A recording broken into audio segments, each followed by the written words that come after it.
There is a survival skill so devastatingly effective that a 52-year-old retired postal worker used it alone in the Alaskan wilderness for 11 straight days in minus 20-degree temperatures, with no tent, no sleeping bag, and no modern fire-starting equipment. He came back healthier than men half his age, and the military doctors who examined him upon his return checked his file twice, because they could not reconcile what they were seeing with what they knew should have been physically possible. This is not a story about a superhuman. This is a story about a single piece of knowledge that the modern survival industry has spent 80 years making absolutely certain you would never encounter on a store shelf, in a school curriculum, or in any mainstream outdoor publication that depends on gear manufacturers for its advertising revenue. Every year, American consumers spend over $4 billion on survival and camping gear combined. Emergency tents, thermal sleeping bags, waterproof fire starters, freeze-dried food kits, emergency beacon devices, water filtration systems, an entire industrial ecosystem built around the premise that surviving in the wilderness requires purchasing the right equipment before you go. The industry is not lying to you about what the gear does. The industry is simply never telling you that the gear is the second layer of protection, not the first, and that the first layer costs exactly nothing to carry because it lives inside your head. The survival industry's entire revenue model depends on one specific gap in your knowledge remaining permanent. The moment a significant portion of the population understands what you're about to learn in this video, the emergency preparedness retail market loses a fundamental reason for its own existence, because prepared people do not panic buy, and people who know what to do with their hands and their environment do not reach for a credit card as their first instinct when things go wrong outdoors. What I am about to show you has been documented in military field manuals, tested by independent wilderness engineers throughout the 1940s, used by indigenous populations across 6 continents for thousands of years before the concept of a sporting goods store existed, and quietly removed from every publicly accessible government survival training document within a decade of those documents first being published. The knowledge did not disappear because it stopped working. It disappeared because it worked too well to be profitable. Welcome to Survival Camping, where we recover what the outdoor industry buried. If what you are about to learn matters to you, subscribe right now and turn on notifications, because what comes after this video will build on everything you hear today and permanently change how you move through any outdoor environment for the rest of your life. In 1941, engineers working for the U.S. Army Signal Corps drafted a field manual that outlined 7 core wilderness survival techniques a soldier needed to master before any field deployment into remote terrain. The manual was based on decades of accumulated data from real field conditions, not laboratory testing, not controlled environments designed to produce marketable results for a sponsoring manufacturer. These were techniques that had been observed working consistently across different climates, different terrains, different temperatures, and different physical conditions in actual survival situations involving real human beings whose lives depended on the outcome.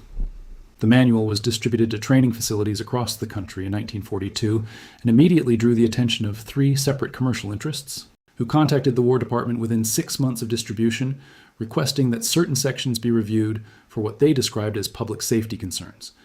The sections they flagged had nothing to do with weapons, military tactics, or classified information. Every single section they flagged described a method by which an ordinary person without any purchased equipment could meet a fundamental survival need using only materials available in a natural environment. By 1951, the revised version of that manual had removed 4 of the original 7 techniques entirely and replaced them with equipment-based alternatives that required gear only available for purchase through commercial channels. The 4 removed techniques were not removed because they had been tested and found ineffective. Internal War Department correspondence obtained through historical research showed clearly that the techniques were removed specifically because their inclusion in a public document created what one memo described as an undesirable reduction in emergency preparedness, procurement activity among civilian populations who had access to the original manual. Translation: people who learned these techniques stopped buying emergency gear, and the companies selling that gear had relationships with the people making decisions about what stayed in the manual and what quietly disappeared from it. That is how knowledge gets buried in plain sight, not through dramatic suppression, not through classified designation, simply through the slow and deliberate editing of public documents by people with financial incentives to make certain information harder to find than other information. The specific technique I'm going to show you today is the one that produces the most dramatic results in the shortest time with the least physical effort in the widest range of emergency conditions. It is called debris shelter construction, but not the version you may have seen demonstrated on outdoor television programs where a host spends 4 hours building something elaborate and then sleeps in it once for the camera. The version I am describing was documented in that original 1941 manual, refined by wilderness survival researchers throughout the post-war period, and produces a functional emergency shelter that retains 90% of your body heat in temperatures down to 10 degrees Fahrenheit, using only materials that exist on the ground of virtually any forested terrain on this planet. The physics behind why this works is something every elementary school student should understand, but almost nobody does, because the curriculum that would have taught it was replaced by lessons about which brand of sleeping bag has the highest thermal rating. Heat retention in a survival context is not about the material you put around your body. It is about the thickness of the insulating layer and the elimination of air movement across the surface of that layer. A sleeping bag rated to minus 10 degrees works on exactly the same physical principle as a pile of dried leaves 8 inches thick packed around a human body. The difference in cost between those two solutions is approximately $250. The difference in effectiveness under real field conditions, when the sleeping bag is wet and the leaves are not, is that the leaves continue working and the sleeping bag stops. Here is the precise technique the 1941 manual documented, and that 4 decades of independent wilderness testing confirmed produces consistent results across varied conditions. You need 3 things, and all 3 of them exist in any temperate or boreal forest environment on this continent: dead dry leaves in quantity, a location protected from direct wind, and approximately 45 minutes of physical effort before body temperature drops to a point where fine motor function becomes unreliable. Step 1 is site selection, and this single step determines whether everything that follows works or fails. You are looking for a natural wind barrier: a fallen log, a rock face, a dense thicket, anything that breaks the line of wind movement across the ground at the location where you intend to sleep. Wind is not a comfort variable in a survival shelter situation. Wind is the mechanism by which your body loses heat faster than your metabolism can replace it, and stopping wind movement across your sleeping position is more thermally important than any insulating material you can add after the fact. Step 2 is base construction, which is the layer between your body and the ground. The ground in any forested environment conducts heat away from your body at a rate approximately 25 times faster than still air at the same temperature, which means a person lying directly on frozen ground in otherwise adequate clothing will lose core temperature at a rate that produces incapacitation within 2 to 3 hours, regardless of how well insulated everything above them is. You need a minimum of 4 inches of dry organic material between your body and the earth: dead leaves, dry grass, pine needles, bark strips, or any combination of these materials gathered from the immediate area and piled to a depth that compresses to 4 inches under your body weight. Step 3 is the pile construction, which is the layer that goes on top of you and around you once you lie down. This is where the original manual's documented technique diverges sharply from what commercial survival instruction teaches, and where the difference in outcome between the 2 approaches becomes the most dramatic. Commercial survival instruction teaches you to build a shelter structure first and then get inside it, which means you spend the period of maximum physical effort and maximum heat generation building something you're not yet inside, and you enter the shelter after your exertion. Generated warmth has already dissipated. The 1941 technique reverses this entirely. You lie down on your completed base layer, positioned against your wind barrier, and then you pull the insulating debris pile over yourself from the feet upward, rather than entering a pre-constructed structure from outside. This single reversal means that the body heat you are generating during the physical effort of pulling material over yourself is being captured inside the insulating layer from the very first moment you begin building it, rather than being lost to the open air. While you construct something, you will only enter after the work is done. The thermal efficiency difference between these 2 approaches in field conditions is not marginal. Independent researchers documented core temperature retention differences of 12 to 15 degrees Fahrenheit over a 6-hour sleep period between the 2 methods, using identical materials in identical conditions. The depth of coverage you need is 8 inches of compressed debris over every part of your body from the feet to the chin. The physics of why 8 inches specifically are documented in the original manual and confirmed by every subsequent independent study.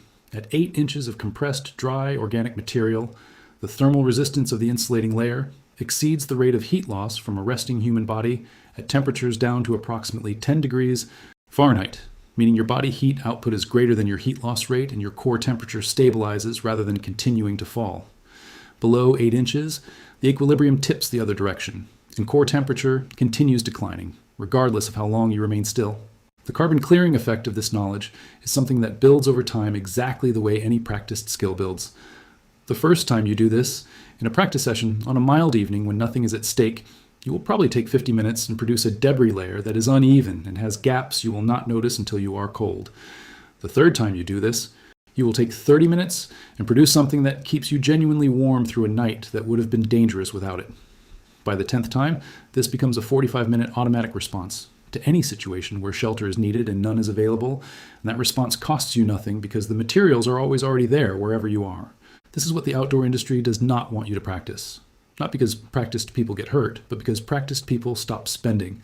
The entire premium emergency preparedness market, the sector selling $300 emergency bivouacs, $180 thermal emergency blankets, $400 ultralight shelter systems, and $250 compressed sleeping kits, depends entirely on the customer's belief that survival requires purchased solutions.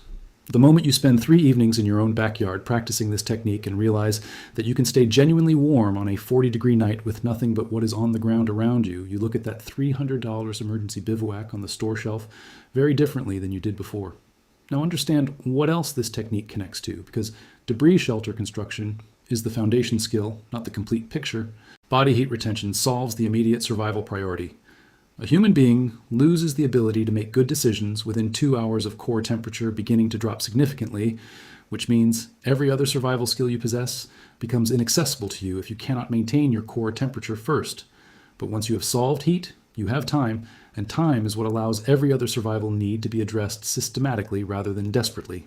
Water comes next. The documented technique for finding and purifying water in a wilderness environment without any commercial filtration equipment is the second piece of knowledge that was present in the 1941 manual and removed in the 1951 revision.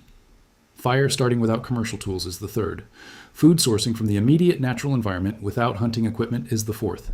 Each of these skills compounds the value of the others, and each of them was documented, tested, confirmed effective, and then quietly removed from the public record that the largest potential audience for survival knowledge, the civilian population, would have encountered if those documents had remained unedited. What you are watching right now is the beginning of that knowledge coming back. Not as a commercial product with a price point, not as a branded system requiring the purchase of a companion kit to make it functional, as plain documented technique that any person with functioning hands and 45 minutes of time can execute in a real emergency situation and survive something that would otherwise have been fatal. Your great-grandparents did not buy emergency preparedness kits. They knew what to do with the environment around them because that knowledge was passed between people as a matter of basic competence rather than packaged as a retail product for people who lacked it. The outdoor industry did not create that gap in knowledge. The passage of generations and the movement of populations from rural to urban environments created it naturally.